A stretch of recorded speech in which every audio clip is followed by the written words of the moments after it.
AoS fans, Robin here, and today I'm back with part 2 of my Archetypes overview. When I cut my original Archetypes video down into 3 sections because it was getting too long, I thought part 2 would follow hot on the heels of part 1, but as usual life has got in the way, so it's been a little bit of a longer of a delay. But if you haven't watched it yet, do go and watch part 1 first. It puts Archetypes in a little bit of context and describes those found in the Free Peoples. So in this video I'm going to look at all of the other archetypes that aren't Stormcast Eternals. They kind of fit into the similar bracket, and they have similar kind of outlooks on the life of being in a binding as part of your Soulbound, and of course they're not completely separate like the Stormcast Eternals are. So do sit back. I'm going to start with the Daughters of Khaine. Hopefully you'll enjoy this video. Do let me know what you'd like to see in the Soulbound content. I'm very much feeling my way into the game. I do really like it. I think it's an amazing book. The level of detail and the production values that have gone into it are incredible, and the team at Cubicle 7 are very responsive on Facebook and Discord to kind of really making this game as good as it can be, and that's really great to see. So although I'm not playing it that much and not getting as much time to look through it as I would like, I am very much enjoying the Soulbound game. So without further ado, let's have a look at the Daughters of Khaine. Starting with the Hag Priestess, the god of murder is yours to invoke. So quite different to some of the Free People's characters we've had a look at already. But the Hag Priestess, now the first thing I notice about the Hag Priestess is she's got body, mind and soul of 2, 2 and 4.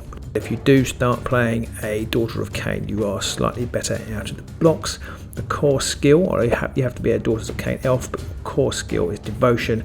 And again, you have 9 XP to spend on skills, and they're things like awareness, determination, devotion, and theology against stealth. Got weapon skill, kind of fairly utilitarian set of skills there. Core talent is blessed by Khaine, and you have lovely things like backstab, fearless, and forbidden knowledge as your talents to choose from, of which you may choose 3. And you get all the Hag Priestess paraphernalia or ceremonial armor, which counts as light armor, a sacrificial dagger, and the de rigueur bloodstained ritual chalice. You get a whetstone to make sure your dagger is nice and sharp, make sure your sacrifices go off good and quick. Some manacles for tying people up, and then it's clearly a good business as well being a hag witch, because you get 280 drops of Aqua Granis, which I think are the biggest yet we looked at in any of the archetypes. Next up is the Witch Elf, who's described as a bloody-thirsted zealot of Khaine. Playing a Daughter of Khaine is clearly a lifestyle choice, and it could be interesting to see how that plays alongside other archetypes. The Witch Elf also has 8 points in their stats, so she's 3, 1 and 3. Her core skill is weapon skill, and she has all sorts of skills like athletics and ballistic skill and intimidation and stealth to make her best fight and kill people. Her core talent is blood frenzy. She can be ambidextrous, she can have backstab, she has combat ready, contortionist, graceful landing, relentless assault and vanish, all these things that you associate with Games Workshop's witch elves from many generations of the game. Sort of in, out, fast assassins, kill people mercilessly, and that's exactly typified by the witch elf archetype. And that's it for the Daughters of Khaine. They just have a couple of possibilities. Next up we have the Fyreslayers. Now the Fyreslayers of course are a variety of Duardin or dwarf, and generally obsessed with gold. Let's have a look at them. They have the Auric Rune Smiter, your battle priest. The Fyreslayers, the power of fire and earth are yours to command. I think I may have said Fyreslayers there, but they're Fyreslayers. So the Rune Smiter is 3, 2, 3. This 2 adds up to 8.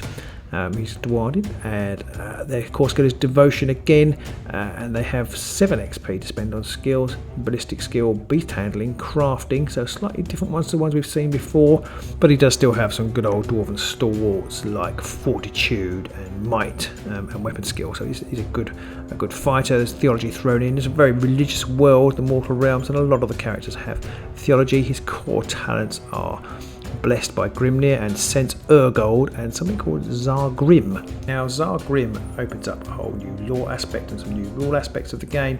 The Zargrim in the lore are the priests of the Fyreslayers who led the search for Grimnir's remains, which means you have mastered the secrets of forging Urgold runes and can take the Forge Urgold rune Endeavour, which as you can see is on page 157. I haven't actually read that far in the book yet, So we'll find out about that, what the endeavours are, and for forging Urgold in a later video, hopefully.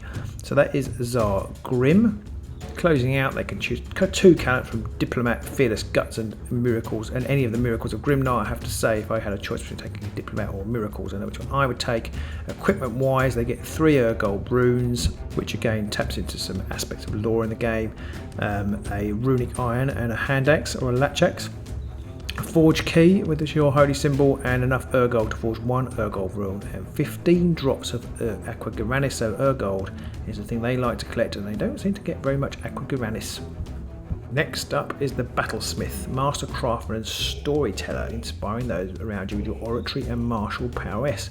So these characters start to feel a little bit like the old bards of D&D. Stat wise, they're 2, 2 and 3, body, mind and soul, which is back to 7, so 1 less than the Auric Rune Smiter and the same as the Free Peoples. Their core skill is Entertain, so these very much are kind of like bards, I think. Their skills, which you can have 12 XP in Arcana, Athletics, Awareness, Ballistic skill. You can have Weapon skill as well, and Guile.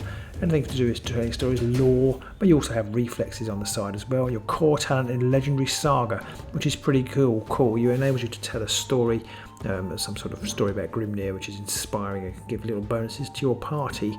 Mind you, I can imagine it could be quite annoying if you're telling a story in the middle of a fight, but there we go, that's the Legendary Saga skill. Talents, you're blessed by Grimnir, you have Rawk and Guts, all good stuff for digging deep and observant and scholar. I guess you need to be observant if you're going to tell a story.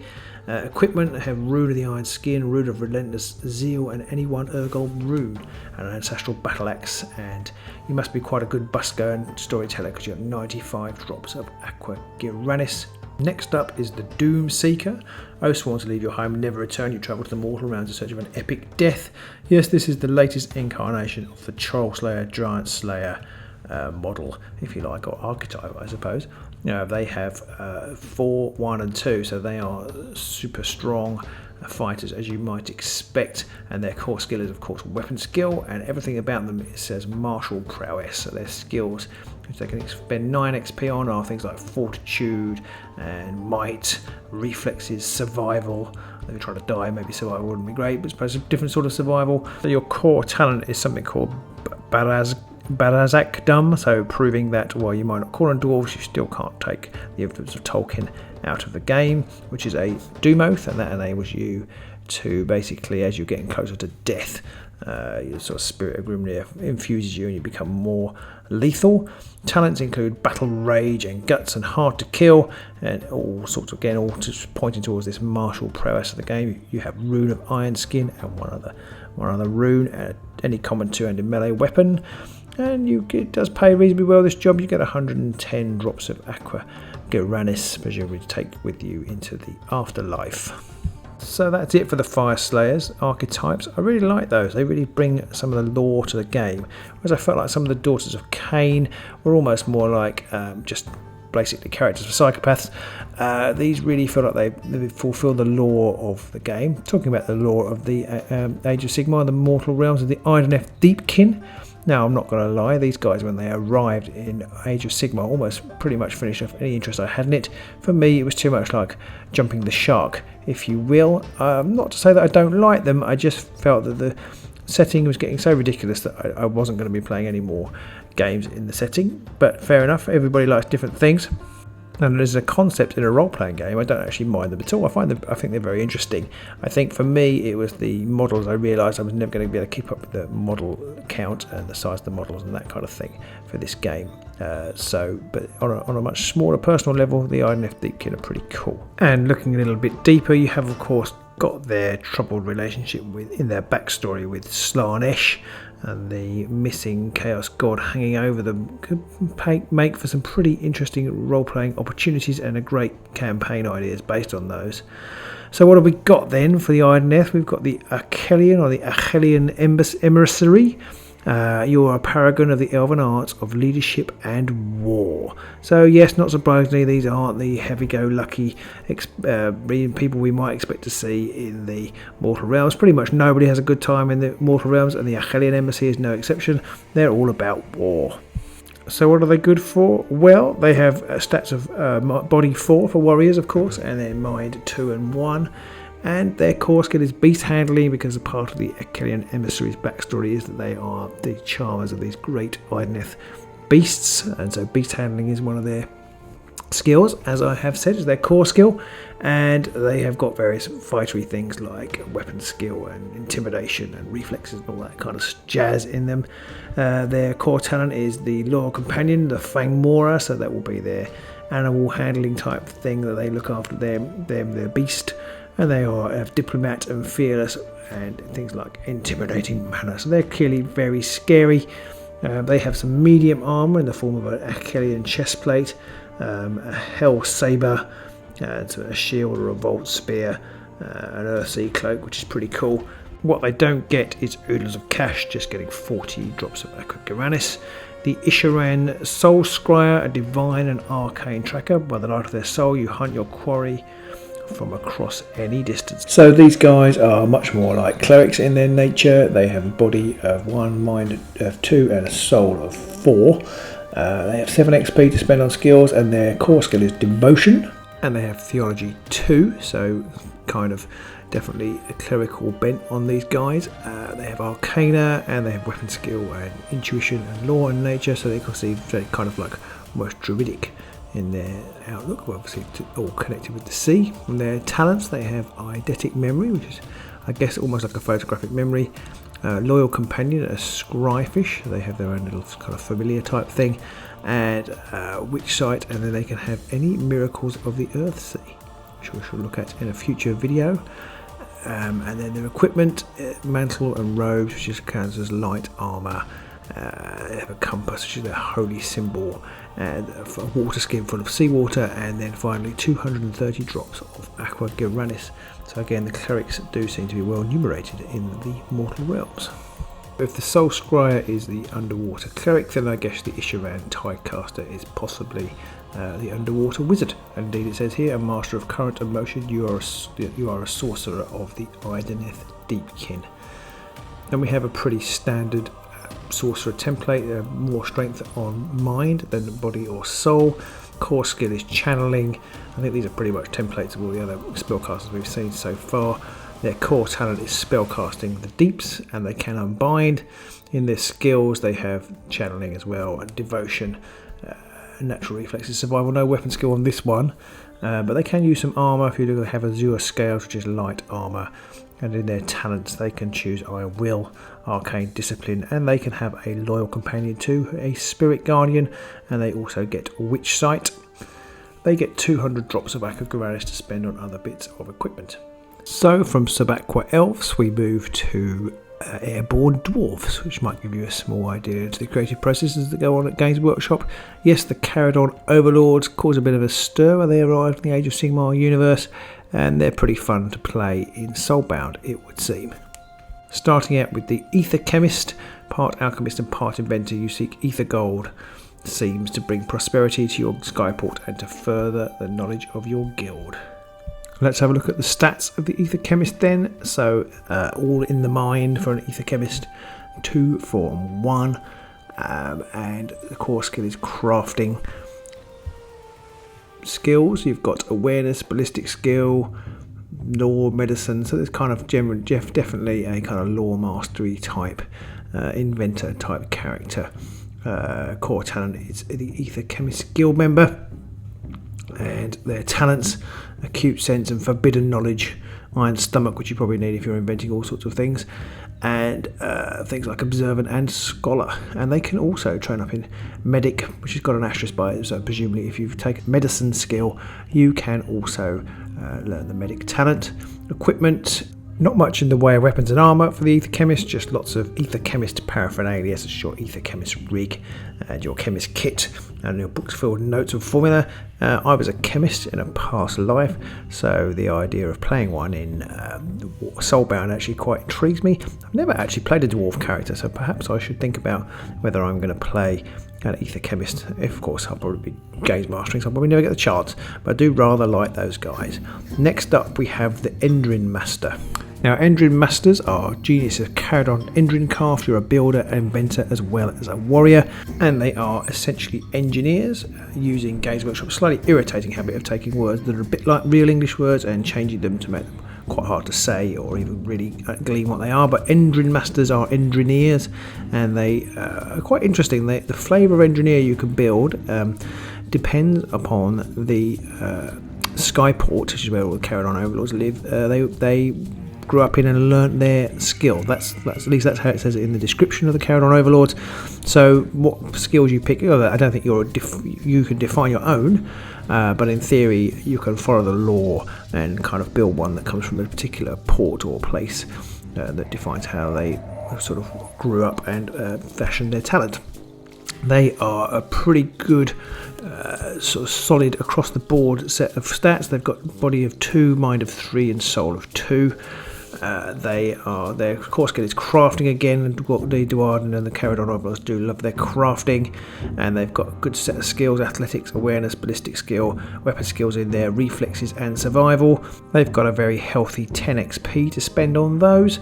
Core talents is Engineer's Guild member, and they are, again, you see, they're all about the combat ready, combat repairs. They've got the eidetic memory as well and iron will, which I think comes off of determination, but they're also scholars and tacticians, so quite a good solid kind of utilitarian coordinating character, I think. Equipment, their Engine Master's rig, and some sketches for experimental devices, and they have 45 drops of Aqua Gyranis, which I think is quite a lot less than the Ether Chemist. So the last Kharadron Overlord is the Skyrigger. Harnessing the power of the Ether Engine, you fly above the land, employing aethermatic devices to ensure profitability of your ventures. These are the flying guys. Now, I could see that might lead to some problems in role-playing system or in playing the games. If you've got somebody whose major thing is that they can float around a giant air balloon, then I can see that could lead to some difficulties. But hopefully it will work. I'm always dubious about this type of character. I haven't done a lot of role playing in the last 5 or 10 years, so perhaps I'm a little bit out of touch. I would feel like I might struggle with both as a player and as a GM to get the most out of this character. But let's have a look at them anyway. They've got no soul, these guys, but they've got strong of body and mind, 3, 3 and 1. They have ballistic skill or crafting. Now they do say there are 2 builds for the Skyrigger, so that's reflected here, the fact you've got 2 core skills and you can choose one of them or the other.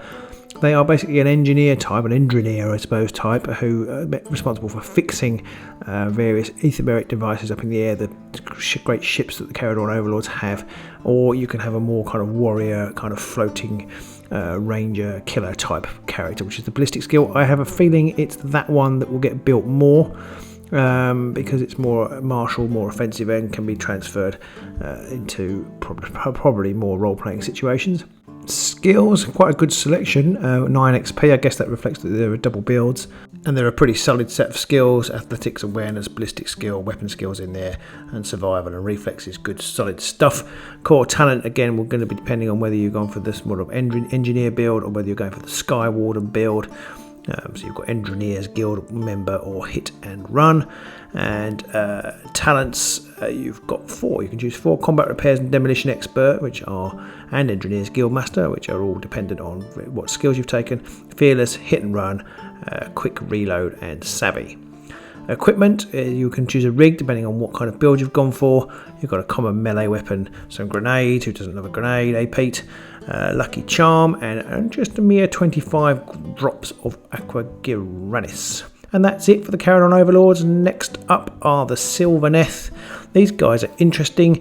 I think if you play a Kurnoth Hunter, you can end up being 3 years old and 15 foot tall or something crazy like that. May lead to some interesting role-playing challenges. You can definitely, if you roll 3 1s, if you do go down the age route, you can definitely roll a very young Sylvaneth. So you could roll a 3-year-old, or you could roll whatever 6 squared is, 216 is it, because your age is 3d6, which could give some very interesting Groot type potential for characters, which I think is vaguely interesting. So first up we have the Branch Witch. Attuned to the sacred life of magic in the forests, you employ druidic practices to defend the natural order. So these, perhaps unsurprisingly, are the spellcasters of the Sylvaneth race. The Branch Witches in the lore are quite interesting. They're chosen by Ariel to guard or bring back the Lamentiri. As far as I understand it, my knowledge of Sylvaneth lore is a little bit shaky, but they are, yes, they're sort of druidic type spellcasters, which is reflected in their profile. Also reflected is the fact that they are generally not chosen by Ariel, and they're very strong Sylvaneth. So you can see that from the fact that they have 8 points. Their mind, body, and soul is 2, 4, 2. So very strong of mind. They have channeling as their core skill because they're spellcasters. They have things like theology and awareness and arcana, all those kind of good spellcasting stuff, which we've seen over and over again in the different archetypes. They can use the jade magic as their core talent for spellcasting. And they have things like Animal Friend, and they have a Loyal Companion, a Bitter Grub, Weapon Weave, and Witch Sight. They also have a Great Wood Scythe, which is off-shot in this picture, but they're great-looking weapon, a fragment of the Cycle Stone from Giran, and 310 drops of Aqua Garanis, which I think may well make them the wealthiest character archetypes in the game so far. So a fairly simple, if powerful build for the Branch Witch there. Quite like those. I'm kind of intrigued to play Sylvaneth, as I have to say. I'm slightly concerned about how they might fit into a character, to a party, but I guess that's all part of the fun of role-playing in the mortal realms. Kurnoth Hunters, defenders of the natural order. You wield bow, sword and scythe to oppose all who threaten Sylvaneth. Now I absolutely love the models from these in the Citadel miniatures do. I really like to get hold of one and paint one. Haven't yet. I did enjoy painting up my Sylvaneth Warhammer Underworlds models, but these are something else entirely. I suppose the Kurnoth Hunters appeal to me because they're the embodiment of the old kind of elf rangery type archetype of old. Their core skills are ballistic skill or weapon skill. You have one or the other, and then you only have 6 XP to spend. You'll have things like ballistic skill, weapon skill, stealth, reflexes, nature and might, all good strong stuff. Your core talent is ancestral memories, and you can have 2 talents: Animal Friend, Rawk, Hail of Doom, which sounds quite good, sounds kind of archery, and Loyal Companion. You can have a Loyal Companion of Quiverling, and the equipment is a great bow or a great sword or great scythe, and 280 drops of Aqua Garanis. So yeah, these guys they're really interesting, fairly solid. They have a body of 4, mind of 3 and a soul of 1, so 8 points again, very kind of combat oriented as you might expect, and again a very simple in much of the way as the Branch Witch is a fairly solid archetype of a druidy wizard. These guys are solid warriors, so I guess solid being tree-like is what you might expect from the Sylvaneth. So the final archetype, the Tree Revenant Waypiper, very similar to the Kurnoth in the sense that they are warriors, strong warriors, warrior spirits of living wood, and woe betide anyone who trespasses on the sacred forests. For anybody who plays Warhammer Underworlds and wanted to get an insight into the life of characters like Galagan from the Ilthari's Guardians, I guess this is probably the character for you. Again, strong 8 points, body 4, mind 2, soul 2, so slight redistribution on the weaker stats than the Kurnoth Hunter, but still a body of 4. Their weapon skill is their core skill, so no archery here. And again, they're a very martial build: athletics, fortitude, weapon skill, reflexes, and such like. Their core talent is martial memories, which I think is to reflect how they can call upon the memories of the forest. If they've seen every battle before between the kind of mixed sort of not hive mind, but the forest mind of the Sylvaneth. They can choose 3 talents. They have acute sense, combat ready, fearless hunter. So you kind of all these things for killing your opponent. Any common melee weapons for their equipment, their waypipes, and 280 drops of Aqua Garanis. There's not much there about the waypipes. I'd be interested to see more about that when I read further into the book. So that is it for my second video on archetypes. These are all of the sort of non-free people races bar the Stormcast. Interesting stuff there. I think probably on balance, which is very unlike me, I really like the Kharadron Overlords and the Fyreslayers lore more than the elf lore, the Sylvaneth and the Daughters of Khaine. I think the Fyreslayers and the Kharadron Overlords are potentially the most interesting. I really like how their characters really reflect the uniqueness of the mortal realms. The elves are a bit more like old things updated, I think. Be interested to see the Stormcast 2. That will be in the next video. Do let me know what other content you want to see about Soulbound. I am very slowly making my way through the book. Lots going on here, but I'll do my best. I know loads of people are already playing it, and I've got, which is great, and it seems to be shaping up into a really fine role-playing system, which I really can't wait to get my teeth into. It just may take me a little bit of time, but I will get there. So like I say, do leave any comments below if you have any, and I hope you're enjoying watching these, and I'll see you on the next one, hopefully fairly soon, on the Stormcast Eternals. Bye!